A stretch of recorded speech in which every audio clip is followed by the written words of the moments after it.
Olá, sejam todos muito bem-vindos ao segundo episódio do História e Cinema, Representações de Negritude na Sétima Arte. Estamos aqui hoje com uma pessoa muito especial, muito ativa na comunidade acadêmica da Universidade Federal de Berlândia, doutor em História Social pela Universidade de São Paulo, desenvolve pesquisa na Universidade do Minho, em parceria com o professor Dr. José Antônio Martim Moreno Afonso. É coordenador do Centro de Memória da Cultura Negra Graça do Axé, líder do Grupo de Pesquisa Estudos Negros, docente do Instituto de História e alguém com quem tive a oportunidade de trabalhar em alguns momentos. Seja muito bem-vinda, professora Ivete. Olá, Magno. Olá a todas, todes, todos. Muito bacana estar aqui com vocês no programa e acho que vai ser uma conversa bem legal. O tema vai ser muito bom. Também acho. Antes de começarmos, né, com as perguntinhas, eu queria que você contasse para a gente um pouco como que é o balanço entre ser professora, coordenadora do Centro de Memória da Cultura Negra Graça do Axé, pesquisadora, né, uma pessoa tão ativa. Como é que é o balanço desses universos dentro do meio acadêmico? Então, Magno, quando a gente pensa assim numa professora, né, de universidade, né, numa acadêmica, num acadêmico, vem à mente aquela imagem de um profissional de gabinete, né, alguém que está ali na sua mesinha, os livros, suas pesquisas, mas hoje não dá mais para ser assim, né? Sobretudo nós das humanidades, a nossa função é pensarmos e propormos, né, soluções e perspectivas para a sociedade sobre as nossas relações, sobre as construções sociais que fazemos, e se nós queremos, de fato, dialogar com a sociedade, nós temos que estar em contato com ela. Então, hoje não dá mais para ser de gabinete, não. Então, para ser um profissional das humanidades, você tem que estar criando espaços, criando oportunidades, vias de diálogo. Então, não só as pesquisas e os artigos, mas principalmente as possibilidades de evento, mini curso, espaços, né? Espaços como é o Graça do Axé, né? Que é um espaço em que não só a comunidade universitária, mas a comunidade uberlandense pode não só se beneficiar, né, apreciando exposições, cursos, shows, mas também pode expor. Então, é um espaço onde as pessoas também colocam, né, a sua arte, a sua fala. Então, hoje, para você ser um profissional de humanidades lúcido, né, o importante é você estar em diálogo, em contato, né, com a sociedade. Só o gabinete não responde mais às nossas dúvidas, não. Excelente, excelente. Realmente, né, os espaços eles têm que ser construídos, né, para que haja diálogo, né? Porque, como você disse, não fiquemos fechados em nossos pequenos gabinetes. Então, vamos começar com a primeira pergunta. É algo bem simples, né? Eu queria mais uma vez agradecer que você está aqui conosco, ter, né, aceitado o nosso convite. Eu queria que você explicasse, né, porque nem todos que nos assistem, né, talvez seja da história, talvez sejam pessoas do campo só do cinema e não tenham contato com algumas temáticas. Então, eu queria que você falasse para a gente, né, sobre o que é negritude, né, e qual foi a proposta, com qual proposta, qual base surge esse conceito.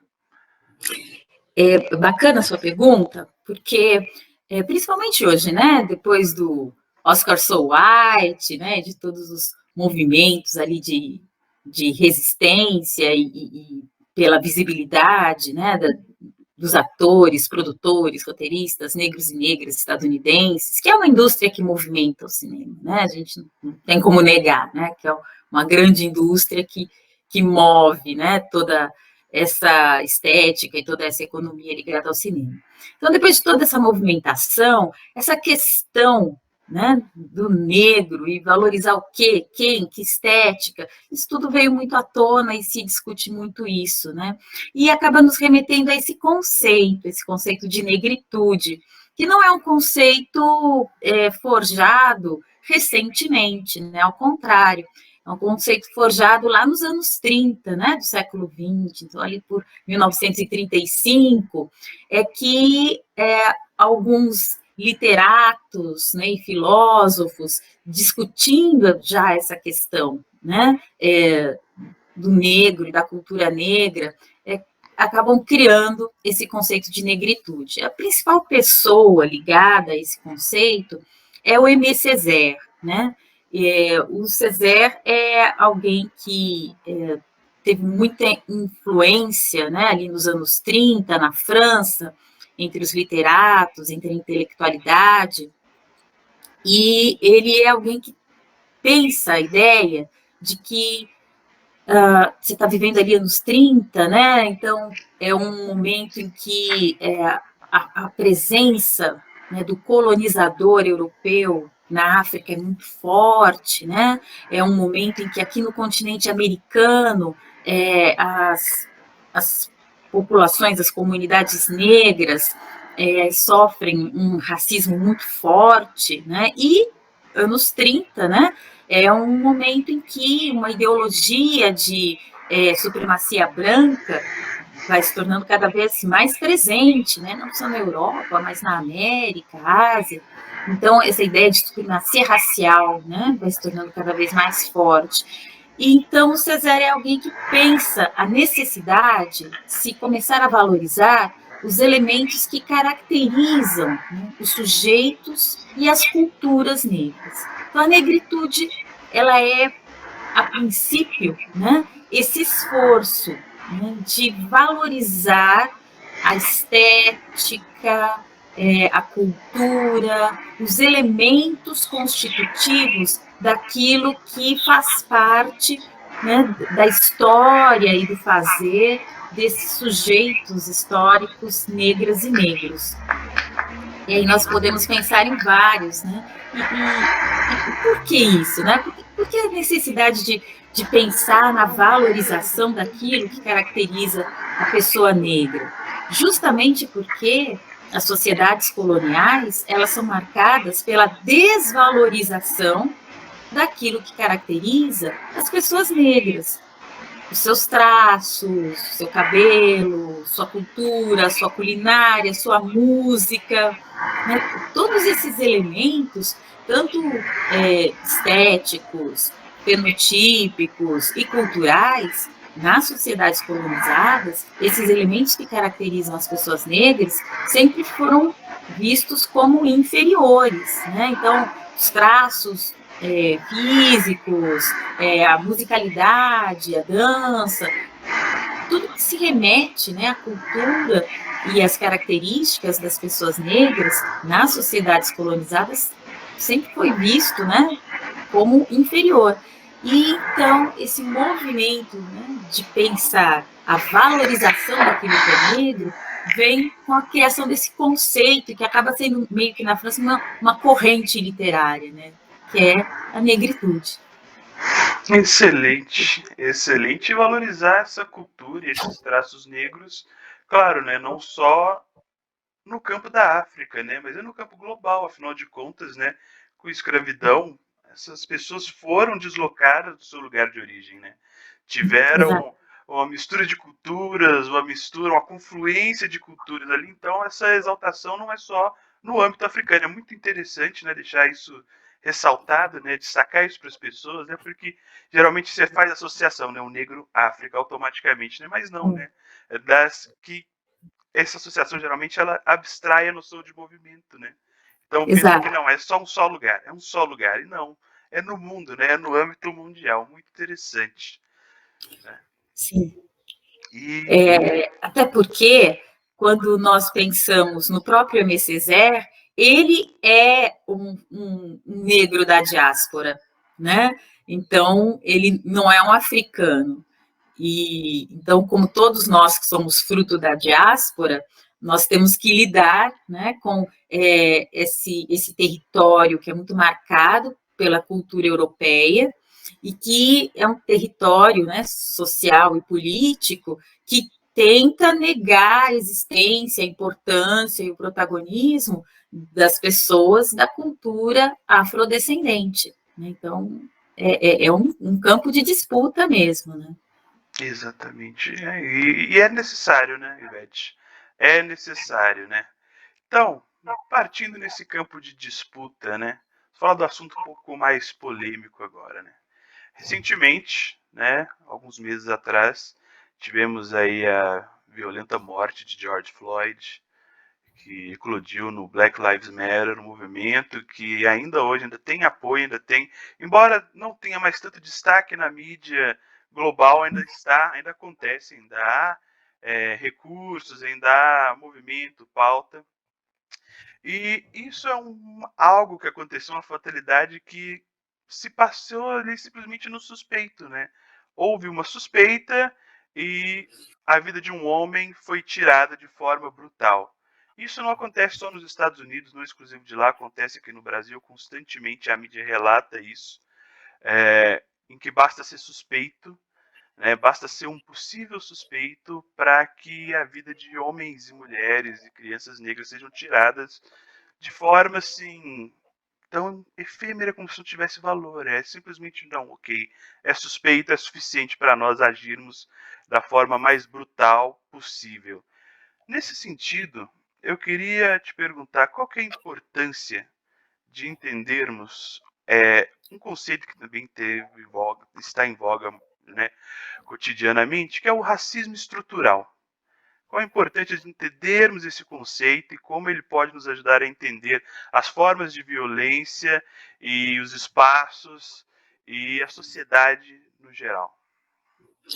Bom, Magno, vamos pensar então, pensando aí, que construindo uma linha do tempo, né?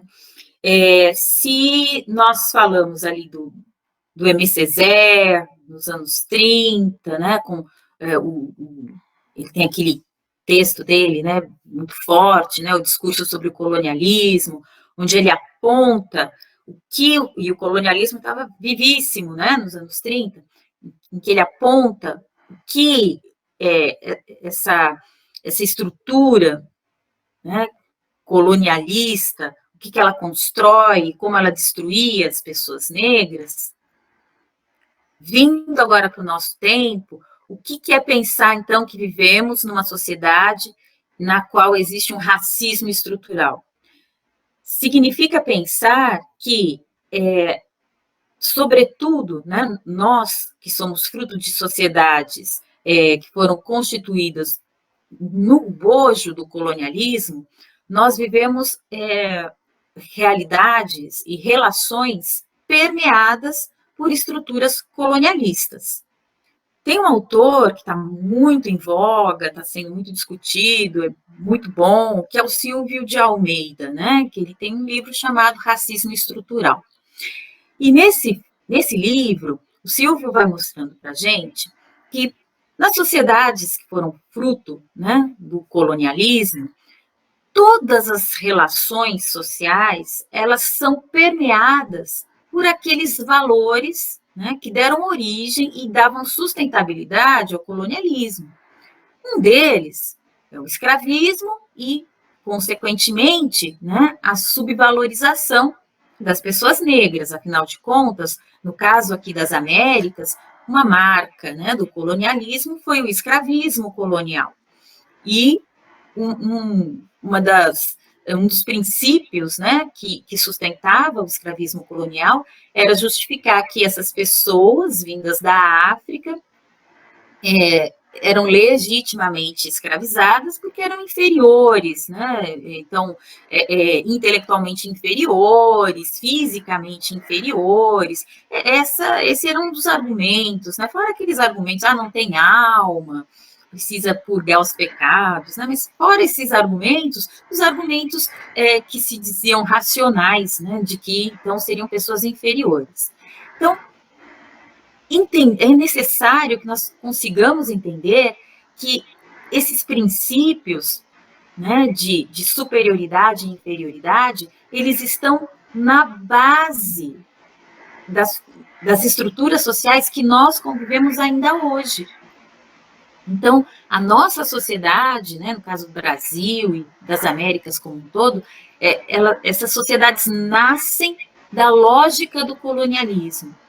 E à medida que politicamente, socialmente, né, nós vamos transformando uma série, né, de princípios e regras e condições e leis, é importante entendermos que muitos desses elementos da colonialidade continuaram vivos nas nossas relações. Nós mudamos muita coisa, claro que nós mudamos, né? Então, a própria escravidão deixou de existir, escravidão, mas, como dizia o Joaquim Nabuco, né? Joaquim Nabuco, que foi um abolicionista, ele tem um livro chamado O Abolicionismo, em que, ali em 1886, então, assim, às portas, muito perto, né, da abolição, ele diz assim, olha, a abolição é necessária e é inevitável, mas do jeito que a coisa vai ser feita, não vai dar certo. Ele fala isso em 86. Ele diz assim, não vai dar certo por quê? Porque não é tinta no papel que vai fazer com que o senhor olhe para o ex-escravo como um igual. Não basta alguém assinalear, não existe mais escravidão. E aí todos se olham como iguais. Porque existe uma estrutura, né, de relações sociais que está permeada por essa desigualdade. Então, o racismo estrutural é isso, né? A pessoa pode dizer assim, mas Ivete, eu não sou racista, né? Eu me dou bem com todas as pessoas brancas, negras, né, indígenas, eu não sou racista. Ok, eu não duvido, eu acredito que você não seja racista, mas você vive numa sociedade cujas estruturas estão permeadas pelo racismo. Então, por exemplo, né, o professor José Benedito da Filosofia, aqui da UFO, ele costuma dizer assim, no futebol, por exemplo, né, você vê muitos jogadores negros, né, negros de pele escura, negros de pele clara, você vê muitos. Quantos dirigentes negros você vê? Quantos técnicos, quantos dirigentes, né? Então, tem um funil. E a gente acaba pensando, não, mas isso é coincidência, vai ver que esses meninos não querem ser dirigentes. Não é coincidência, está nas nossas estruturas, né? E o que significa estar nas nossas estruturas? É que nessa organização da nossa sociedade, como ela tem essa herança colonialista, nós acabamos achando normal que pessoas negras ocupem alguns espaços sociais e não ocupem outros espaços sociais. Parece normal, mas não é normal, é estrutural, né? Então, a gente tem que estar atento a isso. Então, por isso mesmo que a pessoa diga que não seja racista, né? Ela acaba normatizando isso, né? Assimilando, não, tá, é normal. Pessoas negras participam do carnaval, pessoas negras são jogadores de futebol, pessoas negras estão na favela, né? Ela normatiza esses espaços, esses lugares. Isso. Então, mesmo que ela não se considere racista, né? Ao normatizar isso, ela faz parte do bojo e acaba reproduzindo esse racismo, né? Então... Exatamente, acaba reproduzindo. Eu sempre conto essa história, né, que uma vez eu dei um curso de capacitação e, né, num espaço, né, numa determinada cidade, e o curso foi dado na biblioteca da escola. E a biblioteca estava toda decorada com móveis de peixinhos coloridos, vários peixinhos coloridos, várias cores. E aí eu olhei, tinha peixinho cor-de-rosa, peixinho amarelo, peixinho branco, peixinho verde, peixinho azul. Aí eu perguntei para as professoras, não tem peixinho marrom, peixinho preto? Elas disseram, mas essas cores não são cores boas. Eu falei, não fala isso, não. Não fala isso, não, porque você vai ter aluno, né, com a pele marrom, aluno com a pele, né, negra. Fala isso. Então, parece normal, né? E não é normal, é cultural. A gente tem que reverter isso, né? E prestar atenção no que isso significa, no quanto essas ideias, né, de que existem espaços característicos de determinados grupos, né? Como você falou, o negro no carnaval, o negro no futebol. Isso é muito cruel, né? Com as crianças, com as pessoas dessa etnia, que querem se ver em todos os lugares, né? A gente quer se ver em todo lugar. Então, normatizar isso, que não é normal, né? Achar que isso não é agressivo, né?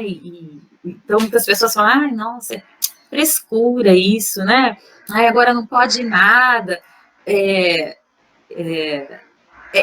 não conseguir compreender o quanto, né, esses mecanismos destroem, massacram, né, o outro. Então, hoje, entender que esse racismo, ele se desdobra, né, desde essa mágoa, né, que vai causar para a criança não ver o peixinho marrom, até as violências, porque não é só o estereótipo do negro no futebol e no carnaval, também tem o estereótipo de que o negro é criminoso, né, de que o jovem negro é suspeito, e que acabam gerando situações como a que você descreveu no início da sua fala, né, e outras, infelizmente, centenas, né, de situações iguais todos os dias, na verdade, a cada 23 minutos, né, a nossa conversa aqui vai durar quase 1 hora, então,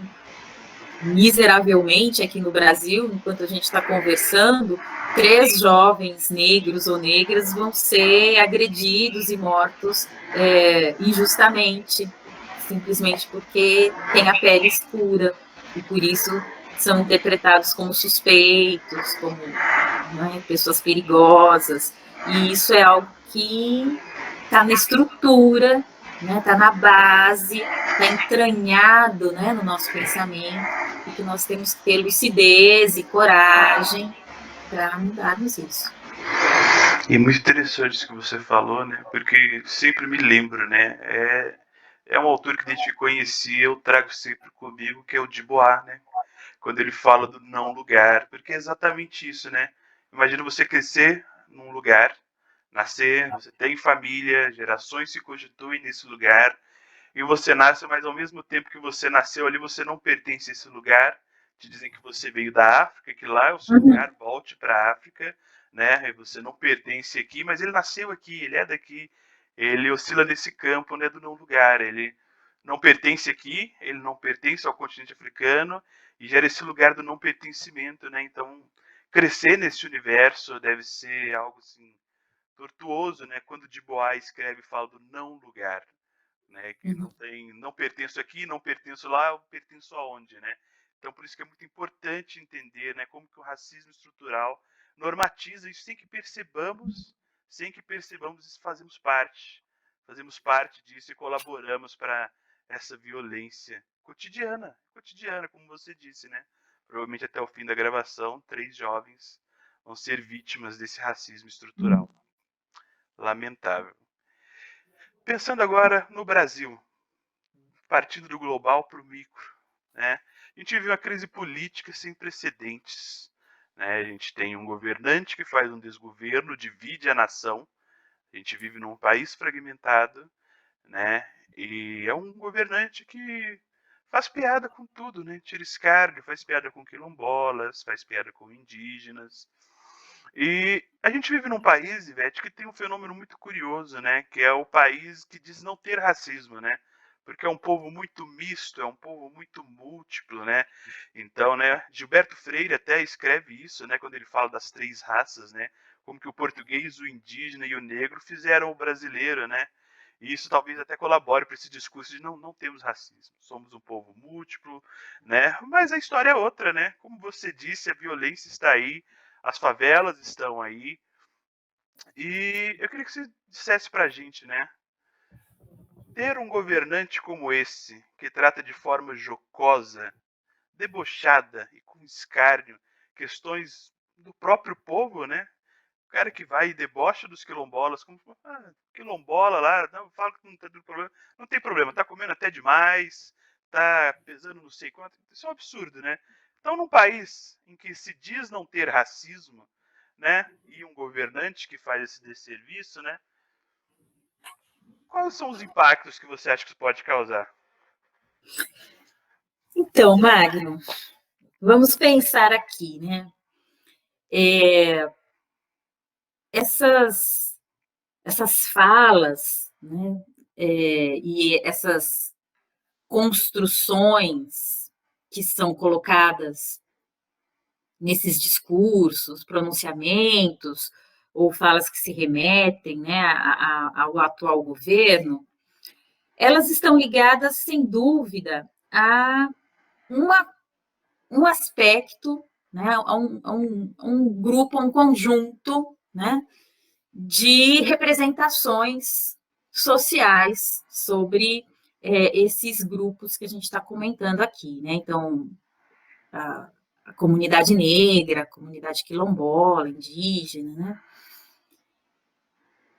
E é claro, né, que como representante maior do governo, então o representante maior do executivo acaba sendo uma espécie de porta-voz dessas ideias, dessa representação do outro. Mas eu vou chamar atenção para uma questão, né? Então, sei que você estuda muito representações sociais, conhece bem o tema, né? E a gente está falando o que são essas representações, né? São essas construções que socialmente nós aceitamos como representante de algo ou de alguém, né? Então, uma ideia ali sobre o que é aquele grupo social, o que é aquele personagem, né? Então, quando o representante maior do executivo usa essas expressões, ele está se comunicando, né? E, como a gente sabe, a comunicação é de alguém para alguém. Então, se ele está dizendo isso, é que existem pessoas que acreditam nisso. Então, a gente tem que olhar para além dele. Vai ser importante nós conseguirmos ver com quem ele está falando. Porque se fosse só ele, é só ele, é o que ele pensa, né? É quase que inofensivo, né? O pensamento individual de uma pessoa. Mas não é isso, né? Ele está se comunicando e ele está sendo ouvido e ele está sendo apreciado, né, por pessoas. Então, se nós achamos que essas ideias, né, pejorativas, depreciativas, elas não correspondem ao que a gente imagina ser interessante para uma sociedade democrática e igualitária, então vai ser muito importante nós entendermos com quem ele está falando e onde estão essas outras pessoas que também concordam com a ideia de que a sociedade não precisa ser democrática e igualitária.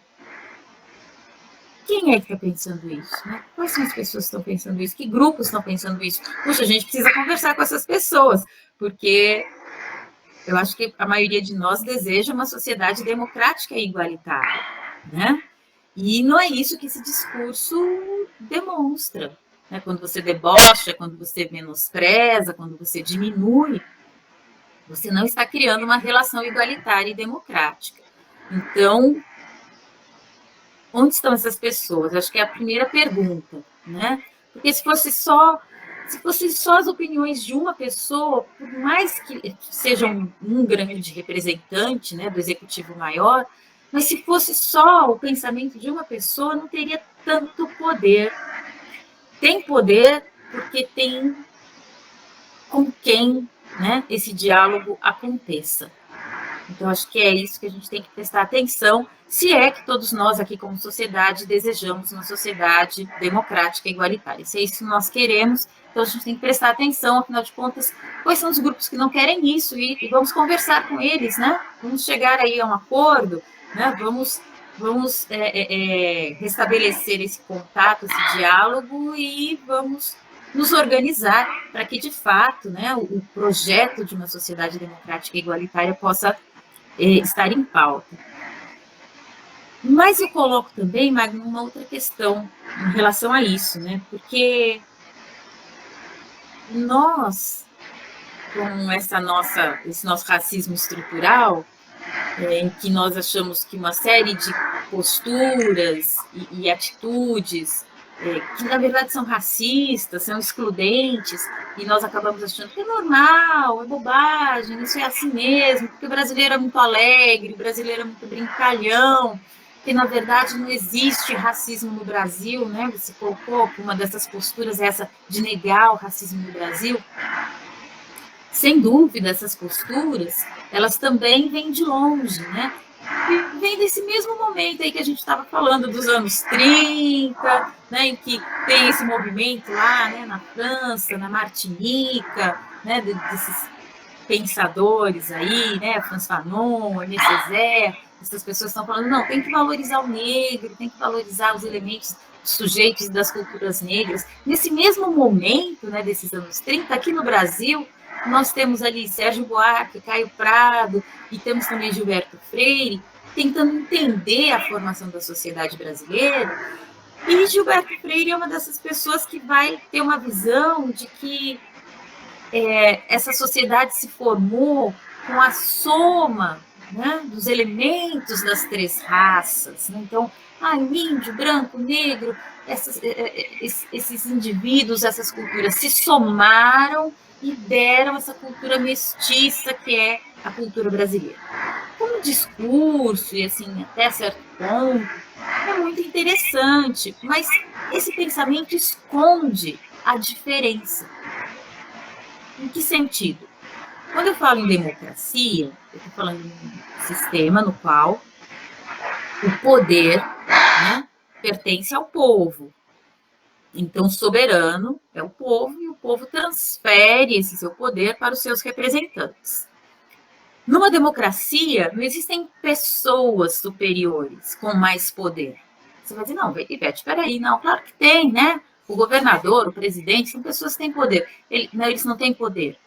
Nós conferimos o nosso poder soberano a eles por 4 anos, para que eles tomem as ações necessárias para administrar o Estado, a cidade, o país. Né? É isso que é democracia.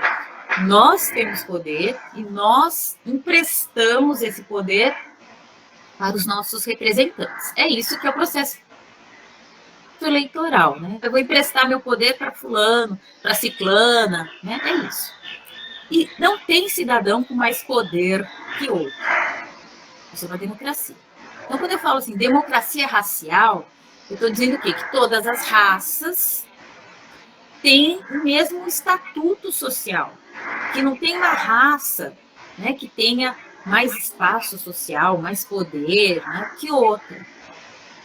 E no caso das sociedades que foram colonizadas, isso não é verdade. É por isso que quando se fala democracia racial é uma mentira. E né? É uma mentira, porque a gente acabou de dizer que na nossa prática social, as pessoas negras, indígenas, ciganas, são vistas como inferiores. Então, não é democracia racial. Ivete, mas é diferente, porque no caso dos Estados Unidos, por exemplo, eles tinham leis de segregação. E aqui a lei sempre vê todos como iguais. É verdade. A lei vê como iguais. Mas vamos lembrar do Joaquim Nabuco? Tinta no papel não resolve. Né? Só a tinta no papel. A lei diz, vocês são todos iguais. Mas e na prática social? E no convívio social? E na hora de dar emprego? E na hora do policial ir atrás do suspeito? Então, nas práticas sociais, não existe essa igualdade. Então, no caso do Brasil, a ideia de uma igualdade, né, racial, de uma democracia racial, ela não é verdadeira, porque na prática social, isso não é verdade, não é assim que acontece. Tem um autor bem bacana, que é o Antônio Sérgio Guimarães. Ele tem um texto chamado A Questão Racial na Política Brasileira. E ele vai mostrando, né, como essa insistência em negar o racismo, que é uma forma de negacionismo também, né? A gente fala do negacionismo, a gente que nega o Covid, né? A gente que nega a importância da vacinação. A nossa sociedade tem negacionismos bem antigos, tá? Então, um deles é o racismo. E ele diz que essa insistência em negar o racismo, né? Em negar que existe uma questão racial. O que é questão racial, questão indígena? Né? A gente ouve muito essas expressões, questão racial, questão indígena. É um problema, né? Um problema de desigualdade, tem um desnível aí. Então, é um problema para ser resolvido. É a questão racial. O que é essa questão racial? É esse problema que nós temos que resolver como sociedade, de que aqui no Brasil brancos e negros não têm as mesmas oportunidades. A lei diz que somos iguais? A lei diz. Mas na prática, as pessoas negras conseguem usufruir dos mesmos espaços sociais, culturais, que as pessoas brancas? Não conseguem. Por quê? Porque na estrutura, na base das nossas relações, existem, né, essas representações de que as pessoas negras são inferiores, de que as pessoas negras são perigosas, de que a cultura negra é uma cultura de sensualidade, selvageria. Essas ideias ainda estão muito vivas, né? Eu sempre digo assim que nós herdamos a sociedade dessa forma. E é como se a gente tivesse herdado uma dívida, né? Um tio morreu e deixou uma dívida. O que você tem que fazer? Tem que pagar a dívida, né? Senão você vai sofrer a ação da justiça em relação a essa dívida. Então, nós herdamos uma sociedade com uma dívida muito grande, né? Um problemão. A gente herdou uma sociedade com um problemão. Não foi você que criou esse problema, não fui eu que criei esse problema, né? A gente queria viver numa democracia real, igualitária, é isso que a gente queria, né? Você que está assistindo a gente também, você também quer isso, que é uma sociedade, não é? Uma sociedade positiva, mas a gente herdou uma sociedade com uma questão racial. Então, nós temos que ter maturidade para enxergarmos esse problema, porque negar o problema não adianta, né? O James Baldwin, né, um escritor estadunidense, que foi muito militante da causa negra, ele dizia isso. Enfrentar, às vezes, né, pode ser meio doloroso, mas é a única forma de resolver o problema. A gente não enfrenta o problema, não resolve, né? Então, nós temos que ter maturidade para enfrentarmos essa realidade. Nós temos uma sociedade que está entranhada em ideias racistas. Isso impede que exista uma igualdade entre os cidadãos e cidadãs. E isso é ruim para a democracia. Né? É importante que haja igualdade para ser realmente uma democracia. E enquanto nós olharmos para isso como se fosse uma brincadeira, nós não vamos conseguir resolver esse problema. Só que muitos de nós ainda acham que isso é uma brincadeira, né? E é por isso que nós temos que entender quem são essas pessoas que ainda acham que isso é uma brincadeira, conseguirmos estabelecer diálogo com essas pessoas, para que elas possam ver que não é uma brincadeira, né? Isso é muito grave, né? Porque, como você colocou, né, Magno, trata-se de pensar sobre o Brasil como um todo, e sobre brasileiros e brasileiras, né? Pessoas que nasceram aqui, que são tão brasileiros e brasileiras quanto quaisquer outros, né? As pessoas negras não são estrangeiras, né? Os indígenas não são uma criatura exótica, somos todos brasileiros e brasileiras. Então, é inadmissível que alguns brasileiros e algumas brasileiras sejam tratados de forma diferente por conta da cor da pele. E mais importante, então, como coloca lá o Antônio Sérgio Guimarães no artigo dele, o mais importante é que não haja o negacionismo, a gente não se recuse a ver essa realidade, né? Então, essa desigualdade existe e é por isso que não é uma democracia racial, né? Porque, embora a lei diga que somos iguais, na prática, né, nas relações, não é assim que somos tratados. Excelente. Então, Ivete, para a gente encerrar, eu queria saber se você pode dar alguma dica, alguma ideia, né, algumas indicações, pensamentos, né, para que a gente possa, talvez, né, acabar com essa mentira de que não tem racismo no Brasil, né, e ter um olhar mais crítico no cotidiano, né, ver o jornal e pensar, tá, por que isso é assim? Por que esses sujeitos são tratados assim e o outro não, né? Queria saber quais dicas, né, quais indicações você pode dar para aqueles que não assistem, para que possam aguçar o olhar no dia a dia. Bom, a gente falou do Aimé Césaire, né, do discurso sobre colonialismo, falamos agora, né, do Guimarães, com o texto dele sobre a questão racial na política brasileira, o Silvio Almeida, né, com o livro dele, Racismo Estrutural.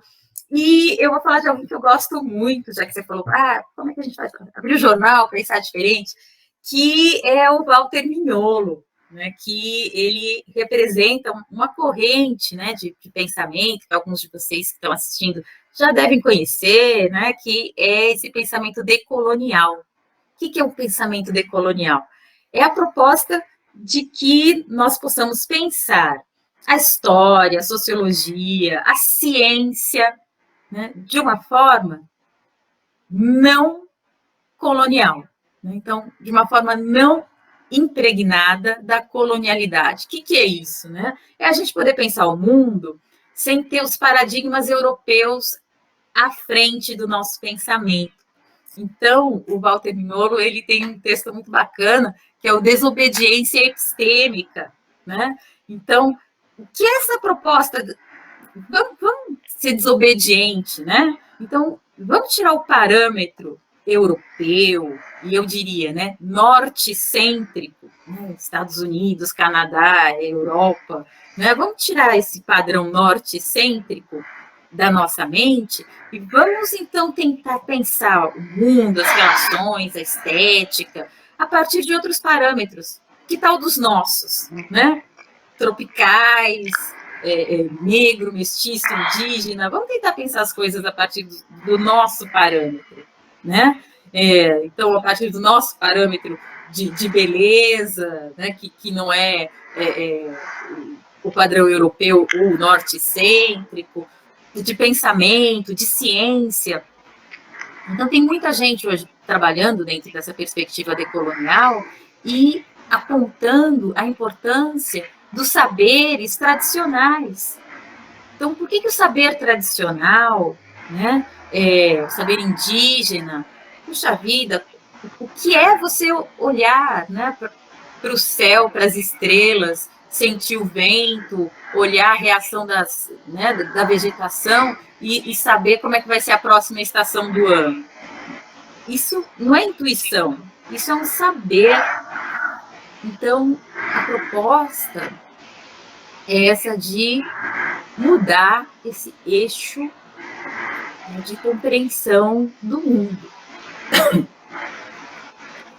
A outra proposta é a gente pensar numa educação para as relações étnico-raciais. Eu aposto muito nisso.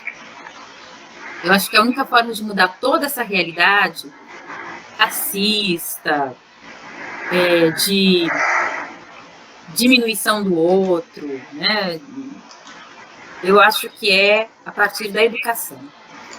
E tem um antropólogo que é muito importante aqui para o pensamento, né, acadêmico brasileiro, que é o professor Kabengele Munanga, que é um antropólogo, professor da Universidade de São Paulo. E vocês vão achar facinho, né? Um vídeo dele no YouTube que se chama Educação para as Relações Étnico-Raciais, onde ele fala por que é importante, né, que nós passemos por uma reeducação de como eu lido, de como eu vejo, de como eu olho o outro, esse outro que tem uma etnia diferente da minha. Não e tem uma autora estadunidense que ela usa uma expressão interessante, né, porque ela fala assim, quando a gente fala sobre a questão racial, algumas pessoas falam, nossa, eu nem vejo cor. Para mim é todo mundo igual, eu não vejo cor. Aí ela chama essa reação de color blindness, né? Então, assim, ao pé da letra, né? Uma cegueira da cor, né? Um daltonismo. Sim, somos diferentes. Pode enxergar que eu tenho uma cor diferente. Isso não é errado, né? Não é ruim. Não precisa ser cego para mim. Ser diferente é normal, né? Exato. Então, ser diferente é bom, né? Então, que bom que as pessoas são muito diferentes. Então, uma educação para as relações étnico-raciais é nós entendermos que nós temos que aprender a olhar a diferença sem ver na diferença uma coisa ruim. Ser diferente não é ruim, né? Ser diferente significa trazer outras informações, outras histórias, né? Outras potencialidades e outras necessidades. Porque o diferente também pode ser alguém que precisa de algo que não é o que você precisa. né? Então, quando a gente pensa, por exemplo, na pessoa com deficiência, então a gente tem que entender, não, essa pessoa realmente precisa da melhor vaga, da vaga mais próxima da porta, né? Eu não preciso e ela precisa. É importante eu enxergar a diferença e respeitar a diferença, né? Então, não é para não ver a diferença. A gente tem que aprender, por isso tem que ter uma educação, né? Para eu entender a diferença, para eu entender a potencialidade do outro, né? As qualidades do outro. Eu preciso aprender isso, e socialmente nós precisamos aprender. Porque nós viemos de uma sociedade que nasceu do escravismo, da apropriação, do genocídio, né, gente? Puxa vida, a gente fala do genocídio dos jovens negros e negras hoje, a nossa sociedade nasceu do genocídio indígena. Então, essa violência, ela está entranhada, né, nas nossas relações, e a gente precisa ter maturidade para olhar para isso, reconhecer que é real e reagir, né? Então, o Nanga fala um pouquinho disso, dessa necessidade de nos educarmos, né? De conseguirmos aprender a olhar o outro de uma forma construtiva, positiva.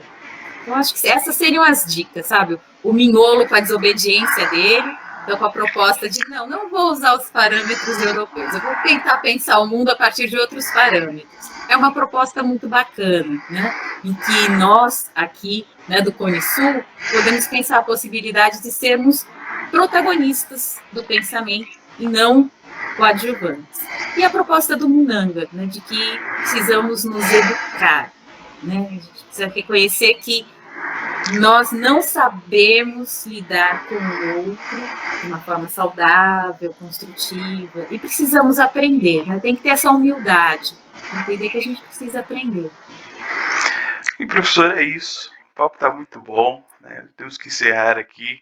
Queria agradecer a sua presença aqui conosco. Muitas informações válidas, muitos questionamentos, muitas respostas, né? E acho que com essas indicações, aqueles que nos assistem podem se sentir confortáveis para questionar um pouco mais, né? Eu queria deixar aberto aqui agora, se tiver algum recado para dar, comentar alguma coisa, falar alguma coisa, fique à vontade. Aí eu tenho sim, eu tenho um convite para quem estiver nos assistindo.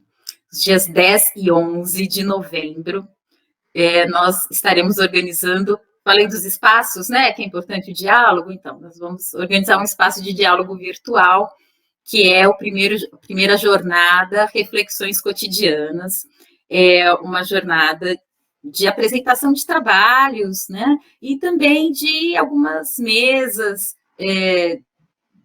de conferência com alguns pesquisadores que vão falar conosco um pouco sobre temas diversos, né? Sobre corpo, sobre essa relação que nós estamos tendo aí com o isolamento e o pensamento, o isolamento e as relações. Então, na primeira noite, no dia 10, nós vamos ter o professor Alexandre Molina, que é do Instituto de Artes, né, que trabalha com dança e vai falar um pouco para a gente, né, sobre essa relação entre isolamento, corpo, expressão, né? Eu acho que todo mundo durante o isolamento passou um pouco, né, por uma situação aí de angústia, né, de retração. O Molina vai conversar um pouco com a gente sobre como é que fica isso e a importância, né, da expressão corporal para a gente poder pensar mesmo na nossa própria subjetividade. E no dia 11, nós vamos ter uma mesa, né, com o professor Kleber e o professor Edson, e eles vão estar discutindo também algumas questões ligadas aí à contemporaneidade, informação, e eu convido vocês todas e todos para estarem com a gente. Tá certo, professora. Mais uma vez, muito obrigado por estar aqui conosco e nos vemos daqui quase 15 dias, né? Isso. Vamos ter aí no próximo episódio participação da Beatriz, pesquisadora também do Instituto de História, para discutir um pouco de blackface, né? E o começo do cinema, né, norte-americano. Então, muito obrigado a todos. Se hidratem, tomem sol e até lá. Até lá. Tchau, tchau.